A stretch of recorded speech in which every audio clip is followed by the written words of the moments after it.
गौर से देख लीजिए इस तस्वीर को। यह तस्वीर कोई दशकों पुरानी नहीं, केवल 7 महीने पुरानी है, जब चीनी राष्ट्रपति जिनपिंग और पीएम मोदी मिलकर मल्लमपुरम के समुद्री तट पर नारियल पानी पीते हुए भारत और चीन के बीच एक नए आर्थिक मजबूत रिश्ते की शुरुआत करने की कोशिश कर रहे थे, जिसका खमियाजा भारत को 1999 के कारगिल की लड़ाई की तरह लद्दाख के गलवान घाटी में 20 भारतीय जवानों की शहादत से हुआ। सबसे खास बात यह रही कि 1999 में अटल के अगुवाई में भी भाजपा की सरकार थी और इस दौर में भी मोदी के एक छत्र राज में भाजपा का ही शासन है। भारत और चीन के बीच 53 सालों में यह सबसे बुरी झड़प थी। सबसे रोचक बात यह है कि पीएम मोदी अपने पीएम कार्यकाल के दौरान अभी तक चीनी राष्ट्रपति जिनपिंग से 6 सालों में कुल 18 बार मिल चुके हैं, जो किसी भी अंतर्राष्ट्रीय नेता से मिलने के क्रम में सबसे अधिक है।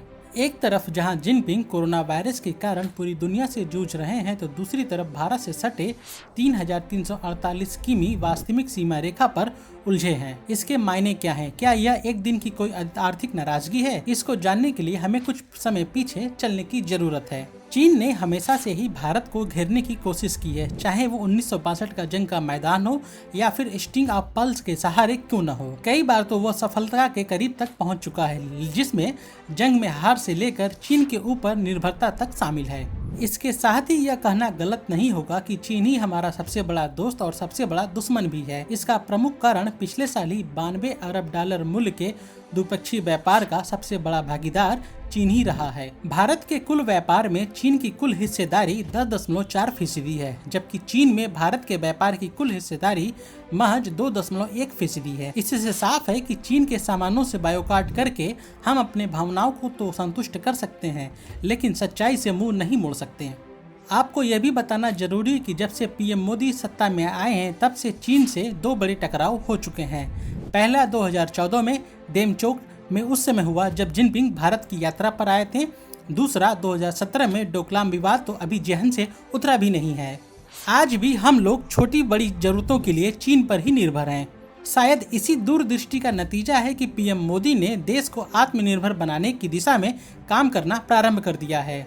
पीएम मोदी और जिनपिंग के बीच आपसी मनमुटाव की सबसे बड़ी वजह यह मानी जा सकती है कि पीएम मोदी ने चीन के उस महत्वाकांक्षी परियोजना प्रोजेक्ट एंड रोड इनिशिएटिव यानी BRR को मान्यता नहीं दी, जिसमें चीन ने लगभग 70 देशों में बुनियादी ढांचे और सड़क परियोजनाओं में कई अरब डॉलर निवेश करके विश्व में अपना प्रभुत्व स्थापित करना चाहता है। इसमें पाकिस्तान के कब्जे वाले कश्मीर POK के बीच से गुजरने वाला 46 अरब डॉलर का चीन पाकिस्तान इकोनॉमिक कॉरिडोर भी शामिल था, जो भारत की सीमा को खुले तौर पर चुनौती देता है।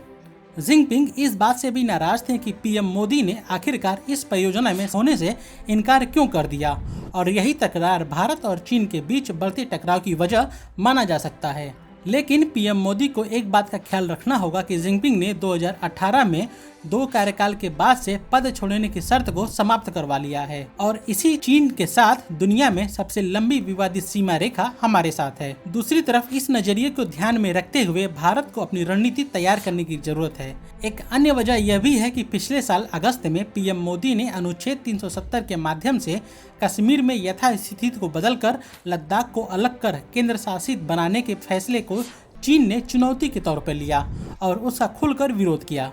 वहीं पीएम मोदी का डोनाल्ड ट्रंप से बढ़ती नजदीकियों के बीच जब अमेरिका ने चीन के साथ व्यापारिक जंग छेड़ दिया, तो रही सही कसर वह भी पूरा हो गया। चीन की हमेशा से यही चाहत रही है कि दुनिया में हमेशा भारत को नीचा दिखाया जाए, जिससे कि भारत की हैसियत कम हो और पूरी दुनिया में भारत का जो वो चीन के विकल्प में रूप में समझा जा रहा है, उसे समाप्त किया जा सके। ब्यूरो रिपोर्ट, प्रभात वार्ता।